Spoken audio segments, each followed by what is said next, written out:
Passengers and polish.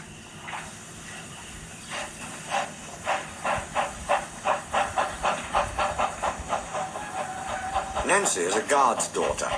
She was working on Skarloey with some polish and a rag. "Wake up, lazy bones," she said severely. "Your brass is filthy. Aren't you ashamed?" "No," said Skarloey sleepily.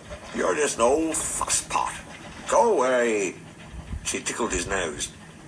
"Renias comes home tomorrow. Don't you want to look nice?" Skarloey woke suddenly. "What? Tomorrow?" "Yes, Daddy told me. I'm going now." "Nancy, stop. Do I look really nice? Please polish me again. There's a good, kind girl." "So who's an old fusspot?" laughed Nancy. She gave him another rub, then climbed down. "Aren't you going to polish me?" asked Duncan. "Sorry, not today. I'm helping a refreshment lady this afternoon. We must get the ices and things ready for the passengers on Skarloey's 2 o'clock train.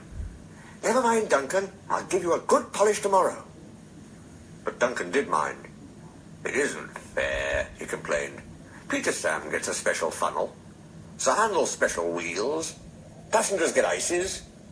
And I'm never even polished." This, of course, wasn't true. But Duncan liked having a grievance. He began to sulk. That afternoon, a message came from the station by the waterfall. "One of Skarloey's coaches has come off the rails. Please send some workmen to put it right." Duncan was in steam, so he had to go. "All this extra work," he grumbled. "It wears an engine out." "Rubbish," said his driver. "Come on."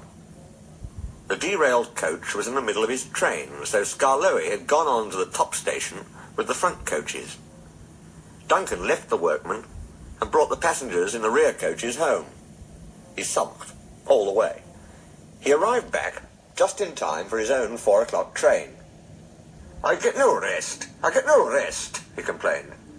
He was sulky and short of steam, so his driver waited a few minutes in the hope of raising more. But Duncan wouldn't try. "Oh, he can't keep the passengers waiting any longer," his driver said at last.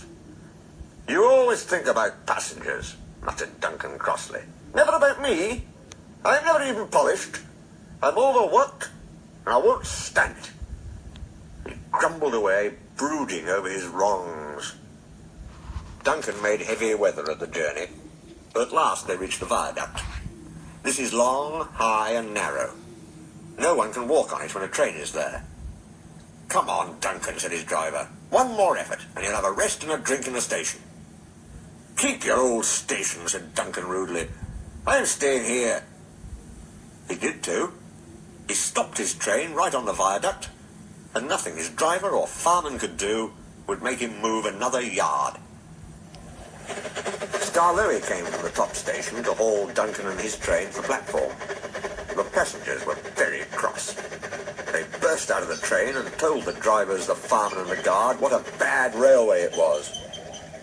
Skarloey had to pull the train to the top station too. Duncan wouldn't even try. The thin controller was waiting at the shed for Duncan that evening. He spoke to him severely. But Duncan still stayed sulky.